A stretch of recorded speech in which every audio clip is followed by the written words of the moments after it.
So draw a rectangle. If you don't know what that is, it's okay. Actually, it's not okay. You should know what a rectangle is at this season of your life. Yeah. At this season of your life, you should know what a rectangle is. All right, here we go. So a rectangle, we draw the rectangle. Okay, just a quick sketch. So this says the width of a rectangle is 5 meters shorter than its length.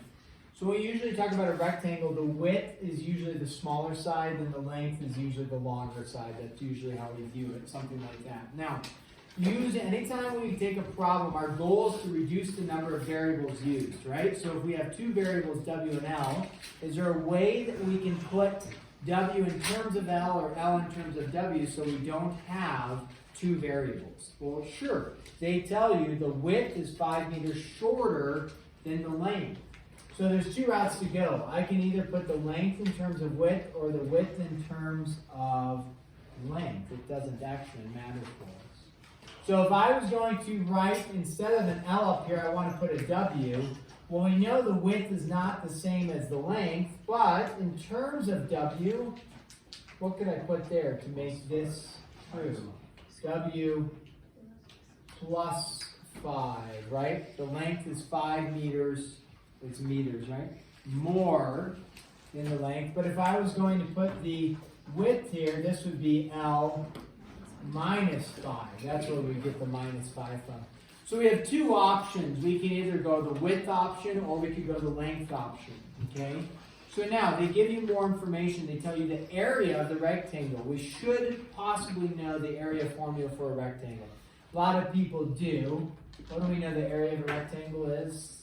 Base times height, or length times width, or width times length. So you could have any really combination. If you go base and height, the only issue is I don't have a B and I don't have an H involved. But we can say, oh yeah, well this is my base, this is my height, that's fine. Okay, so if I look at this equation with the W in length and the A, I have three unknowns in there. Not optimum when we're trying to solve something. Or it would be optimum if I have one equation and how many unknowns? One unknown. So let's start with A. Is there any number I can plug in for A that they possibly give me for number 1? 300. They give you a what? 300, right? They tell you the area is 300. Awesome. So now I go, and I have to, yeah, Lincoln. You just put 30. 30. Okay, 300. So now I go and I say, do I want this equation in terms of width or length? It doesn't actually matter for this. You're going to find the length and the width. So it doesn't matter. It would be either we say W and W plus 5, or we say L and L minus 5. So I'll just go with W as our width, and instead of writing the length, I'm going to use the substituted, what I said was W plus 5. Error would be is to go like this and just say W squared plus 5. That would be wrong. It's W times W plus 5. All right, how do I know I've set up a quadratic? It doesn't look like a quadratic, but it is. How do I know this is quadratic? And how do I know something's quadratic? Quadratic means something is being squared. Well, how do I know this is quadratic? W times W would give you what?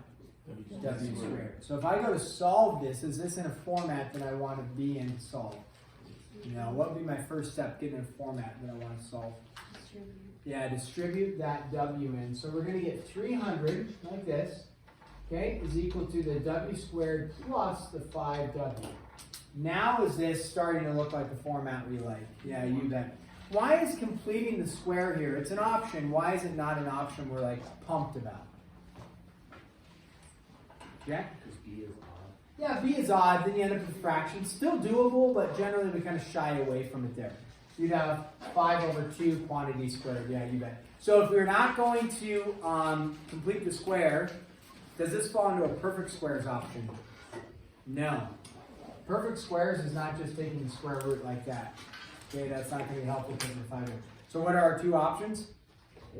Quad form or factor. Yeah, you bet. This one is very factorable. W squared plus 5W minus 300, or quadratic formula. Go ahead, factor or quad form it. Check with your support team around you. It is both options work for you. It is factorable or the quadratic formula. Either way, you want to set it to 0 like I've done and then solve it from there. And you have a rusty, trusty calculator that can help you factor it, you know, if you're looking at factoring. Because the numbers are going to be a little bit bigger, you know. But it's a factorable way. Just give you 30 seconds here or so. Check with your support team.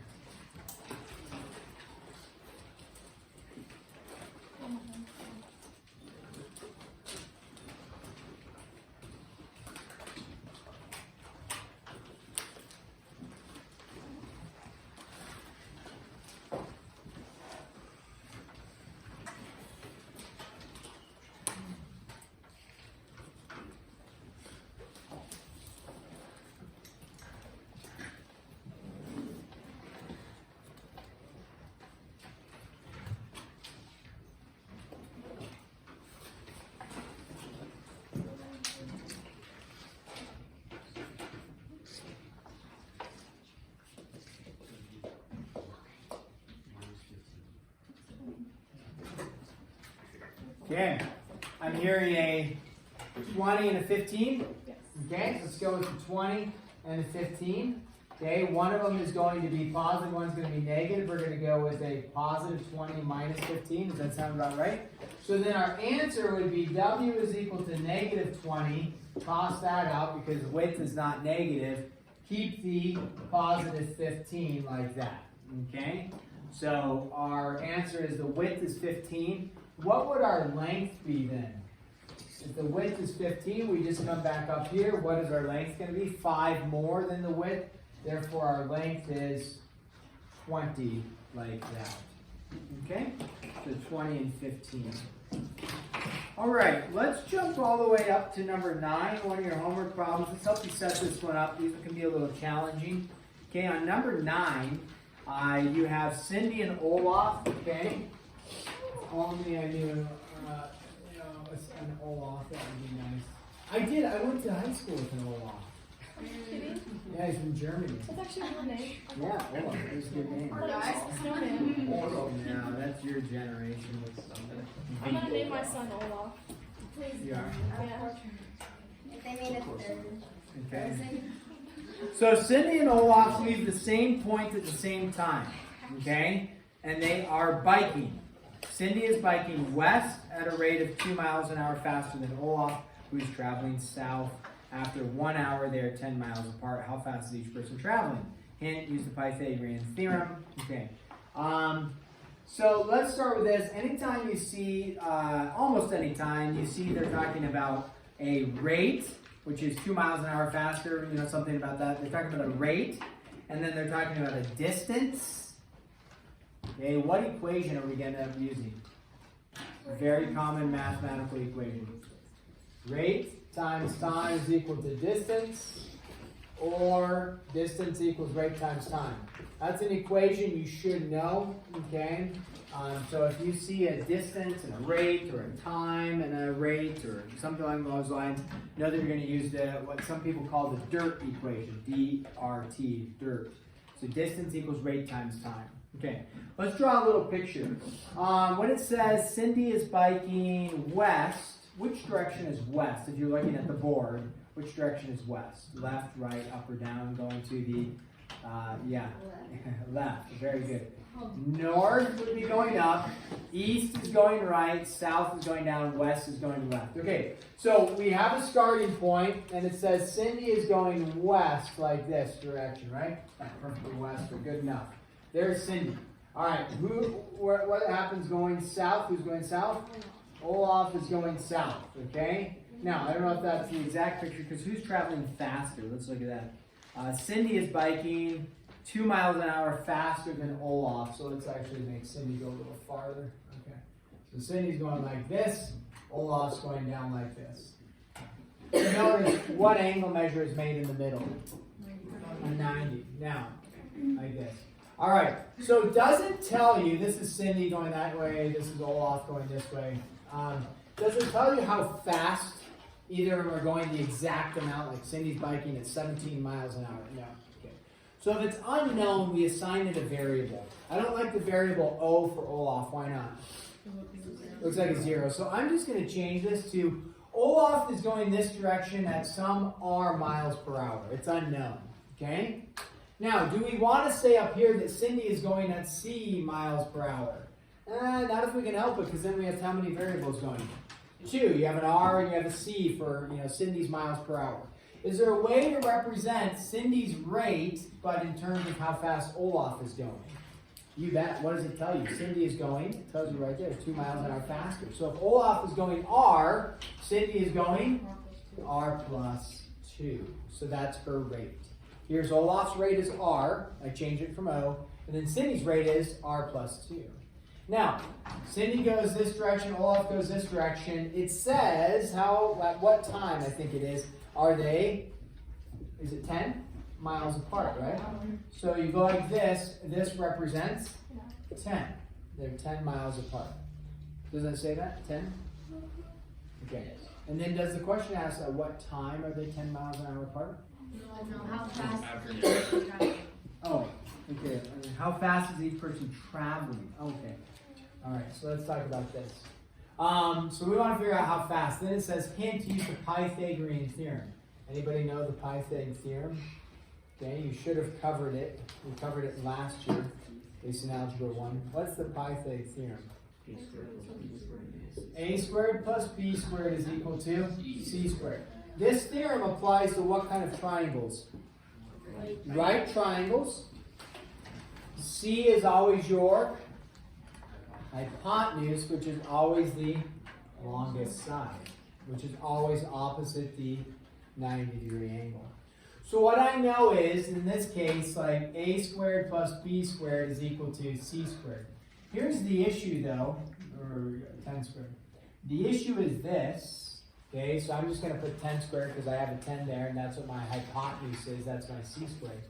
The issue is this. This 10 stands for a distance, r stands for a rate. You can't say rate squared plus rate squared is equal to distance squared. That doesn't match.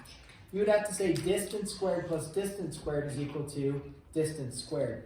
So what's actually happening is they bike for how long? Doesn't it tell you how long do they bike for? 1 hour. They make it really easy for you because, remember, okay, distance is equal to rate times time. So if you think about this, rate times 1, that's a distance right there. Rate times time. 1 comes from the fact they biked for 1 hour. So plus a rate, which would be r plus 2, times time. Now, what I need to do is actually square this, right? I need to square the whole thing because a squared plus b squared is equal to c squared. They make it easy on you is that if rate times 1, what's rate times 1? Just rate. So it's rate squared. What's rate plus 2 times 1? Well, that's just rate plus 2, like that. And so they make it a little easy because the time is only 1 hour. So now this is a squared plus b squared is equal to c squared. The common error, which would be really nice if it did work out, is just take the square root of both sides. The issue is, can you take the square root of these things being added together? No. So what do we need to do? We need to manipulate this equation and get a format we can work with, which means you've got to FOIL this one together. So we FOIL that together. If you're not savvy with your foiling, I was helping Khalid today. He was doing really good on his foiling. So he is savvy with his foiling. Yeah, Khalid. If you're not savvy with it, you got to work on it a little bit, okay? So this FOILed together is r squared plus 4r plus 4. Now when I say FOILed together, and you're like, what do you mean FOILed together? What does it mean? It's r plus 2 times r plus 2. Common error, classic, is distribute the exponent in. False, can't do that because it's attached with addition. All these rules that you'll have to remember. Once I have this, I get 2r squared plus 4r. I can subtract the 100 over, get out a negative 96 is equal to 0. And then we can solve from there. What might I do to solve for this before I start the process of solving? What's something I could do to make it a little bit easier to look at it? Divide by 2? Yeah. Everything's divisible by 2. And then the numbers just get smaller for us. Okay, so that's really nice. What do we get here? 96 divided by 2 is 48. Yeah. And then you go from there. Okay? So you can solve that one out the rest of the way and find out what their rates are, or factor it would be acceptable as well. Okay, I had, oh boy, well, I don't know if I want to tackle that one. Rate problems. I think I'm going to skip that one. Okay, we're going to pause there. We are going to cancel number 11 on there. You had number 11. Okay, number 11 was listed because it's like 1 through 11 odd, right? Cancel number 11, you're doing 1 through 9 odd. We already did number 1, basically did number 9. You got a 2, 4, 6, 2, 8, 12 sneaking in there to make your life difficult. Okay, so we're going to pause right there. You're going to get to work. Remember, are you doing number 11? No, you're not doing number 11. Okay, you got 17 minutes. Okay, make it productive. Work together, collaborate, it's wonderful. And then keep that noise level to a dull roar. How about a dull whisper? Yeah.